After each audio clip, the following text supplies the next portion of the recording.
প্রিয় শিক্ষার্থী বন্ধুরা, আজ আমরা তোমাদের সেমিস্টার 3 যে কমিউনিকেটিভ ইংলিশ রয়েছে সেখান থেকে রেমিডিয়াল গ্রামার অংশ নিয়ে আলোচনা করব।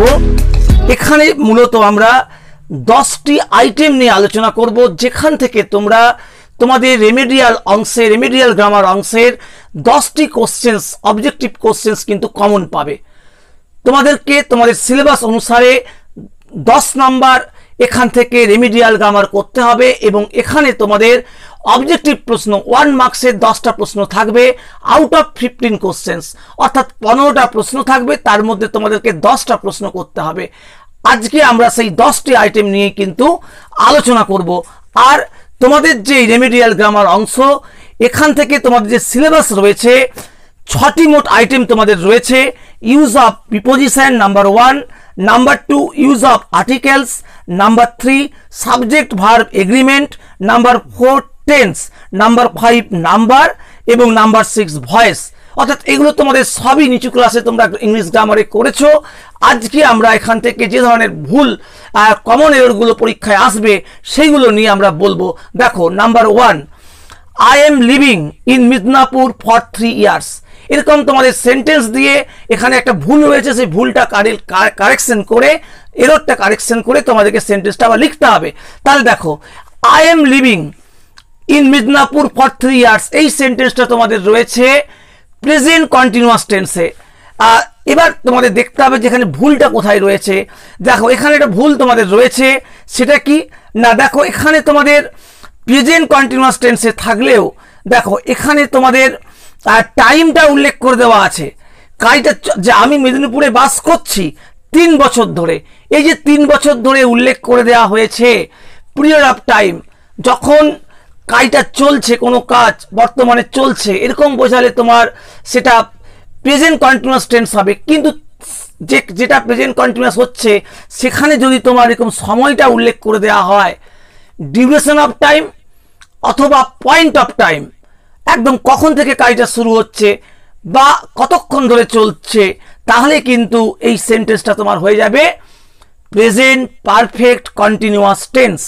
প্রেজেন্ট পারফেক্ট কন্টিনিউয়াস টেন্স, সেই সূত্র মেনে এই যে তোমাদের নিয়ম বা এই রুলসটা মেনে এখানে কি হবে, এই সেন্টেন্সটা হবে প্রেজেন্ট পারফেক্ট কন্টিনিউয়াস টেন্স। অর্থাৎ অ্যাম লিভিংটার হবে না, তার পরিবর্তে হবে I have been living in Midnapore for 3 years.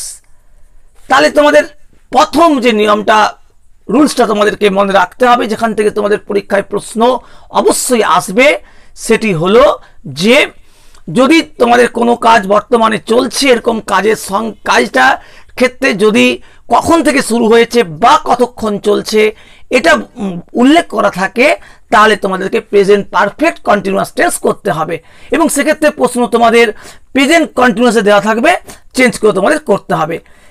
পরের দেখো, পরের এক্সাম্পল আমরা চলে আসবো, number 2, the patient died before the doctor came. এখানে দেখো, এখানে তোমাদের যে কমন এররটা রয়েছে কারেকশন করে তোমাদেরকে ঠিক করে সেন্টেন্সটা রিরাইট করতে হবে। কি ভুল রয়েছে তোমাদের এখানে দেখো, এগুলো তোমাদের মূলত টেন্সের যে আইটেমগুলো আছে সিলেবাসের মধ্যে, টেন্স যে রয়েছে সেখান থেকেই মূলত এগুলো প্রশ্নগুলো হবে।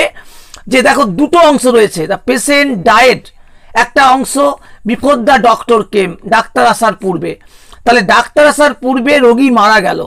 তাহলে এখানে দুটো কাজে কিন্তু অতীতকালে হচ্ছে, পাস্টে হচ্ছে, সিম্পল পাস্টে করা হচ্ছে। দেখো, ডায়েড মারা গিয়েছিল আর ডক্টর কেম, তাহলে এখানে একটা ভুল রয়েছে। কি ভুল রয়েছে না, রুলসটা হচ্ছে তোমাদের এখানে যে দুটো কাজ যদি অতীতকালে হয় সেক্ষেত্রে, মানে পাস্টে হয়, সেক্ষেত্রে দুটো কাজের মধ্যে যে কাজটা বেশি আগে হবে সেই কাজটার ক্ষেত্রে সেন্টেন্সটা কি হবে না, এই পাস্ট পারফেক্ট টেন্স হবে। আর যে কাজটা তুলনামূলক পরে হবে সেই কাজটার ক্ষেত্রে তোমাদের হবে সিম্পল পাস্ট টেন্স। তাহলে আমরা এই যে এক্সাম্পলটা দেখছি, দেখো, তাহলে এখানে আমাদের কোন কাজটা আগে হচ্ছে সব এই দুটো অতীতের কাজের মধ্যে না, পেশেন্ট মারা গেল ডাক্তার আসার পূর্বে, তাহলে রোগী মারা গিয়েছিল আগে, তারপর ডাক্তার এসেছিল, সেই কারণে বেশি আগে পেশেন্ট ডায়েট এই কাজটা হওয়ার জন্য এখানে আমরা করব এই অংশটা আমরা কি করব না পাস্ট পারফেক্ট টেন্স করব। দেখো দি পেশেন্ট হ্যাড ডাইড, তাহলে কারেকশন করে যখন আমরা লিখবো সেন্টেন্সটা উত্তর কি হবে দি patient had died before the doctor came. এই অংশটা সিম্পল পাস্টে থাকবে। তাহলে এখানে আমাদের একদম রুলসটা ক্লিয়ার মনে রাখতে হবে যে অতীতের দুটো কাজ যদি হয় পরপর, তাহলে যে কাজটা বেশি আগে হবে সেই কাজটার ক্ষেত্রে কিন্তু আমাদেরকে পাস্ট পারফেক্ট টেন্স ব্যবহার করতে হবে, আর অন্য কাজটার ক্ষেত্রে আমরা যেটা পরে হবে সেটার ক্ষেত্রে আমরা সিম্পল পাস্ট টেন্স ব্যবহার করব। এটাও তোমাদের এই আইটেম থেকেও তোমাদের একটা প্রশ্ন এবারে অবশ্যই আসবে, সেটা তোমাদের পরের প্রশ্ন দেখো চলে আসছে আমরা।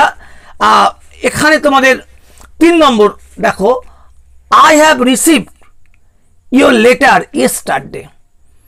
এখানে দেখো আই হ্যাভ রিসিভড অর্থাৎ প্রেজেন্ট পারফেক্ট টেন্সে করা আছে, বলা হচ্ছে যে আমি গতকাল তোমার চিঠি পেয়েছি। বাংলাতে যখন আমরা বলি তখন আমরা কিন্তু গতকাল হলেও আমরা বলি আমি তোমার চিঠি পেয়েছি, অর্থাৎ প্রেজেন্ট পারফেক্ট টেন্সে কথাটা আমরা বলি।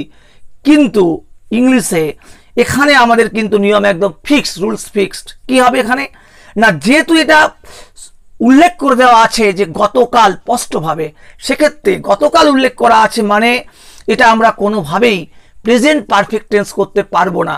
তাহলে এখানে যে ভুলটা রয়েছে হ্যাভ রিসিভড প্রেজেন্ট পারফেক্টের ফর্ম, এটা আমাদেরকে সিম্পল পাস্টে করতে হবে যে I received your letter yesterday, অর্থাৎ I received your letter yesterday, অর্থাৎ এটা সিম্পল পাস্টে হয়ে গেল। তাহলে এখানে যে রুলসটা 3 নম্বর যে রুলসটা আমাদের মনে রাখতে হবে যে অতীত কাজ, যে আগের দিনে কোনো কাজ হয়েছে বা অতীতে কাজটা যদি উল্লেখ করা থাকে অতীতে হয়েছে বলে, তাহলে কিন্তু আমরা কোনোভাবেই সেটাকে প্রেজেন্ট পারফেক্ট টেন্স করতে পারবো না, সিম্পল পাস্ট টেন্স করতে হবে। আর যদি অনেক দূরে হয় কাজটা, মানে অনেক অতীতে হয়, সেক্ষেত্রে আমরা পাস্ট পারফেক্ট টেন্স করব। পরে 4 নম্বর দেখো, 4 নম্বর যে আমাদের নাম্বার 4, এখানে আমাদের এক্সাম্পল লক্ষ্য করো, the principal along with his colleagues were present. তাহলে principal along with his colleagues were present, তাহলে এখানে কোন ভুলটা রয়েছে দেখো, এখানে তোমাদের এই ওয়াস ওয়ারটা ভার্বটা চেঞ্জ হয়ে কি সিঙ্গুলার হবে ওয়াস করতে হবে, তাহলে এই সেন্টেন্সটা কারেক্ট হবে। তাহলে এখানে রুলসটা কি না, অ্যাজ ওয়েল এই অ্যালং উইথ দিয়ে যোগ করা হয়েছে, বা আমরা অ্যাজ ওয়েল অ্যাজ দিয়ে যোগ করতে পারি। অ্যালং উইথ বা অ্যাজ ওয়েল অ্যাজ দিয়ে যোগ করা হয় সেক্ষেত্রে দুটো অংশকে বাক্যে, তাহলে আমাদের বাক্য নিয়মটা হচ্ছে প্রথম যে অংশটা, দেখো অ্যালং উইথের প্রথম যে অংশটা প্রিন্সিপাল, এটা হবে সাবজেক্ট বলে গণ্য হবে, এবং এই প্রথম অংশের যে সাবজেক্টটা, সেই সাবজেক্ট যদি সিঙ্গুলার হয় তাহলে ভার্বটা আমাদের সেই অনুসারে আমরা চেঞ্জ করব, আর যদি এটা প্লুরাল হয় তাহলে আমরা ভার্বটা আমাদের প্লুরাল হবে বা সেই অনুসারে চেঞ্জ হবে। তাহলে এখানে দেখো কলিগটা অবশ্যই প্লুরাল, কিন্তু সেই অনুসারে এখানে ওয়্যার করা হয়েছিল, কিন্তু এটা তো সাবজেক্ট নয়। আসলে অ্যালং উইথ দিয়ে যোগ করার জন্য আসল সাবজেক্ট হচ্ছে দি প্রিন্সিপাল। ফলে আমাদেরকে এটা যেহেতু সিঙ্গুলার নাম্বার, এক বচন, সেই কারণে আমাদের ভার্বটা কিন্তু হবে ওয়াস। তাহলে এখানে তোমাদের যে রুলসটা আমরা বললাম সেটা হচ্ছে কি না, যদি অ্যালং উইথ বা অ্যাজ ওয়েল অ্যাজ থাকে, তাহলে দুটো অ্যাজ ওয়েল অ্যাজ দিয়ে দুটো অংশকে যুক্ত করা হয় বাক্যের, তাহলে প্রথমের যে অংশটা অ্যাজ ওয়েল অ্যাজ এর আগের যে অংশটা, সেই অংশটাই হচ্ছে কিনা সাবজেক্ট, এবং সেই সাবজেক্ট তার যে নাম্বার, অর্থাৎ সেটা এক বচন, সিঙ্গুলার কি প্লুরাল, তার ভিত্তিতে কিন্তু মেন ভার্বের পরিবর্তন হবে বা মেন ভার্বের সিঙ্গুলার প্লুরাল হবে। তাহলে এই রুলসটা খুব গুরুত্বপূর্ণ। তোমাদের অ্যাজ ওয়েল অ্যাজ দিয়ে আরেকটা এক্সাম্পল এখানে আমি দিয়েছি, দেখো the boy as well as his friends are willing to join the party. তাহলে এখানেও লক্ষ্য করে দেখো যে এখানে ফ্রেন্ডস যেহেতু পরে আছে, এস যোগ করা আছে প্লুরাল, সেভাবে এটাকে আর করে দেওয়া হয়েছে, কিন্তু এখানে ভুলটা আর হবে নি, কি হবে না ইজ হবে।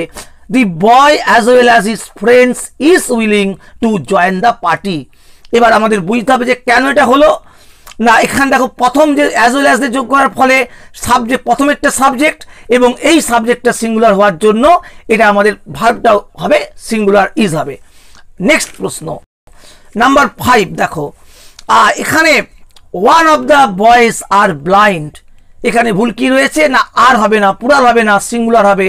ফলে উত্তরটা কি হবে, কারেক্ট আনসারটা হবে one of the boys is blind.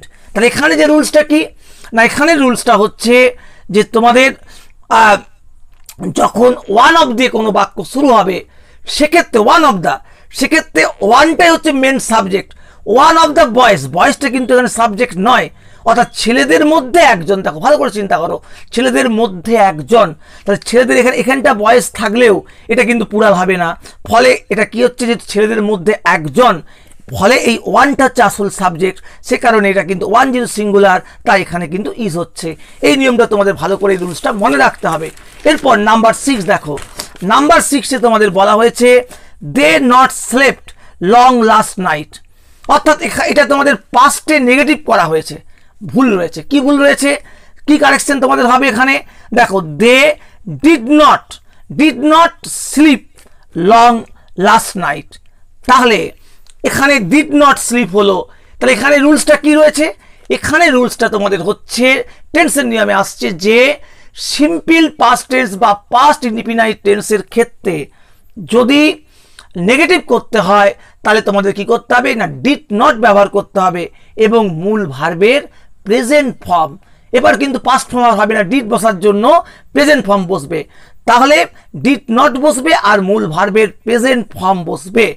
সেই সূত্র মেনে দেখো এখানে হয়েছে কি, দে ডিড নট স্লিপ, স্লেপ্টের প্রেজেন্ট ফর্ম স্লিপ, তাহলে they did not sleep long last night. আর এখানে আরেকটা নিয়ম এর সঙ্গে মনে রাখতে হবে, আরেকটা রুলস, যে সিম্পল পাস্টের মতোই সিম্পল প্রেজেন্ট বা প্রেজেন্ট ইনডিফিনাইট টেন্স সেখানেও যদি নেগেটিভ করতে হয় নিয়মটা হচ্ছে কি না ডু নট বা ডাস নট বসবে এবং মূল ভার্বের প্রেজেন্ট ফর্ম। তাহলে দেখো একটা এক্সাম্পল আমি দিয়েছি আরেকটা, the boy not plays football with his friends. তাহলে এখানে কি হবে, দি বয় ডাস নট, যেহেতু boy third person singular number তাই এখানে ডাস নট আসছে, না হলে ডু নট হতো। তা the boy does not play football with his friends. তাহলে এখানে দেখো সিম্পল প্রেজেন্ট হওয়ার জন্য আমরা ডাস নট নিয়ে এলাম নেগেটিভের জন্য, আর প্লেটা আমরা যেহেতু ডাস লিখেছি এখানে আর প্লেস লেখা যাবে নি, এখানে ইয়েস যুক্ত হয়ে গেছে, ফলে এখানে খালি প্লে হবে। তাহলে এই দুটো জিনিস আমাদের ভালো করে মনে রাখতে হবে, সিম্পল পাস্টের নেগেটিভের নিয়ম এবং সিম্পল প্রেজেন্টের নেগেটিভের নিয়ম। নেক্সট নাম্বার 7 দেখো, লেটস গো টু হোম। এখানে তোমাদের রয়েছে, এটা প্রিপোজিশন অংশ থেকে আমরা দিয়েছি প্রশ্নটা, যেখানে অমিশন অফ প্রিপোজিশনটা বসবে না, এখানে প্রিপোজিশনটা আমাদের কিন্তু বসবে না, হোমের আগে প্রিপোজিশন এটা বসবে না। কি হবে, লেটস গো হোম, গোয়ের পর হোম আছে, এখানে কিন্তু কোনো প্রিপোজিশন বসানো যাবে না। লেটস গো হোম এটা আমাদের জানতে হবে, পার্টিকুলার ইউজ, সেক্ষেত্রে তোমাদেরকে এভাবে করতে হবে। এবার এখানে একটা দেখো, হোম হলে টু বসছে না, কিন্তু হোম ছাড়া অন্য সব কিছুর ক্ষেত্রে টু বসবে। যেমন এক্সাম্পল দেখো, let's go to college, let's go to college, সেখানে কিন্তু টু বসছে। তাহলে এই এক্সাম্পলটা ভালো করে লক্ষ্য রাখবে। 8 নম্বর নিয়ম নাম্বার 8, এখানে দেখো, এখানে মূলত এটা তোমাদের প্রেজেন্ট পারফেক্ট কন্টিনিউয়াস টেন্স থেকেই এসছে, তবে প্রিপোজিশনের ভুলগুলো এখানে দেখানো হবে। দেখো প্রথম example, I have been playing cricket for my childhood. এটা তোমরা দেখেই বুঝতে পারছো এটা প্রেজেন্ট পারফেক্ট কন্টিনিউয়াস টেন্স রয়েছে, কোনো ভুল আপাতভাবে নেই, কিন্তু আছে প্রিপোজিশনে দেখো ফর, এই ফরটা কিন্তু এখানে ব্যবহার করা যাবে না, এখানে আমাদের করতে হবে কি সিন্স। তাহলে সঠিক সেন্টেন্সটি কি হবে, I have been playing cricket since my childhood.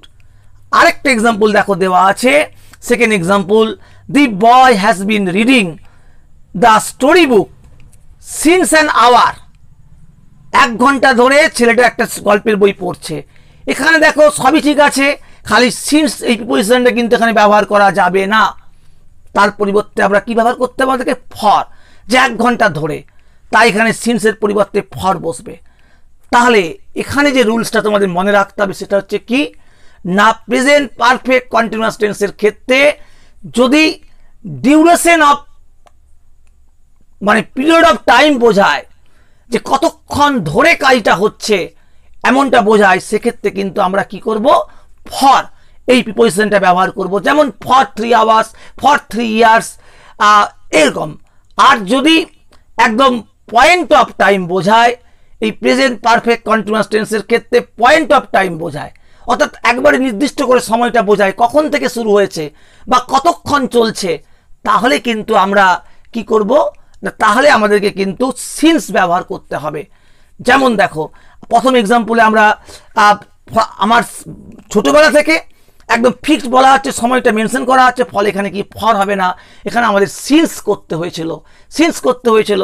আমি যদি বলি যে I have been suffering from fever since Monday, অর্থাৎ একদম পার্টিকুলার দিনটা বলা হচ্ছে, ফলে সিন্স বসবে, ফর বসবে না।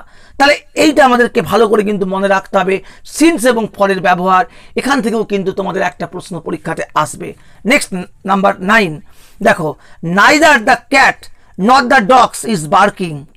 এখানে আমরা নাইদার নরের ব্যবহার দেখানো হচ্ছে। দেখো যে তাহলে এখানে neither the cat not the dogs is barking, এখানে দেখো ভুলটা কি রয়েছে, এখানে ভুলটা তোমাদের রয়েছে, ইজটা তোমাদের আর করতে হবে, পুরাল করতে হবে। এখানে যে রুলসটা তোমাদের একটু কি কমপ্লেক্স রুল, এটা জানতে হবে। দেখো নাইদার নরের ক্ষেত্রে দুটো সেন্টেন্স যখন আমরা নাইদার নর দিয়ে যুক্ত করছি, তখন যদি দুটো সাবজেক্টই, নাইদারের সাবজেক্ট নরের সাবজেক্ট দুটোই যদি পুরাল হয় তাহলে কোনো সমস্যা নেই, তাহলে ভার্বটা আমরা পুরাল করে দেব। আবার নাইদার আর নর এই দুটো ক্ষেত্রে দুটোর সাবজেক্টই যদি আমাদের সিঙ্গুলার হয় তাহলে আমরা সাবজেক্টটাও সিঙ্গুলার করব। আবার যদি দেখা যায় যে একটা সাবজেক্ট নাইদার নরের ক্ষেত্রে একটা সিঙ্গুলার একটা পুরাল, সেক্ষেত্রে কিন্তু রুলসটা হচ্ছে যেটা তোমাদের মূল ভার্বের যেটা কাছে থাকবে, অর্থাৎ যে সাবজেক্টটা ভার্বের মূল ভার্বের ক্লোজে থাকবে, সেটা ধরেই কিন্তু তোমাদেরকে তখন সিঙ্গুলার পুরাল করতে হবে। ঠিক এই রুলসটা মেনে দেখো, ভালো করে লক্ষ্য করে দেখো, যেখানে তোমাদের neither the cat not the dogs, অর্থাৎ এখানে নাইদার অংশে ক্যাটটা আছে সিঙ্গুলার আর নরের অংশে ডগস আছে পুরাল। সেই কারণে যেহেতু এরকম মিক্সিং আছে, সেই কারণে এখানে আমরা মেন ভার্ব ইজ বার্কিং, এই অংশটা মেন ভার্ব, এই অংশের কাছে যেটা রয়েছে যে সাবজেক্টটা ডগসটা রয়েছে, এই ডগসটা পুরাল, সেই কারণে এটা আমরা কি করব, আর করব। তাহলে এই রুলসটা তোমরা একটু ভালোভাবে মনে রাখবে, এখান থেকেও তোমাদের পরীক্ষাতে একটা প্রশ্ন আসবে। এরপর নেক্সট নাম্বার 10 এবং সর্বশেষ দেখো আজকের, যে bread and butter are my favourite food. এখানে তোমাদের এটাও তোমাদের সাবজেক্ট, এটা তোমাদের মূলত সাবজেক্ট ভার্ব এগ্রিমেন্ট থেকে এসছে, যে ব্রেড অ্যান্ড বাটার। দেখো ব্রেড অ্যান্ড বাটার আর আছে, এটা কারেক্ট করলে কি হবে না, ইজ হবে। Bread and butter is my favourite food. তাহলে এখানে দুটো আছে, ব্রেড আছে, বাটার আছে, দুটোকে অ্যান্ড দিয়ে যুক্ত করা হচ্ছে, সে কারণে হিসাব মতো আর হওয়ার কথা, কিন্তু হচ্ছে না। কেন হচ্ছে না, না ব্রেড অ্যান্ড বাটার এটা একসঙ্গে থাকে, একসঙ্গে অ্যাজ এ হোল আমরা এটা ব্যবহার করি, সেই কারণে এটা দুটো অ্যান্ড দিয়ে যোগ করলেও এখানে কিন্তু আমাদের সিঙ্গুলার সেন্স থাকছে, সেই কারণে এটা আমরা কি করব, ইজ করব। তাহলে এইটা হচ্ছে আমাদের একইভাবে কিন্তু আরেকটা এক্সাম্পল আমি দিয়েছি। দেখো, the box and the mat is under the bed.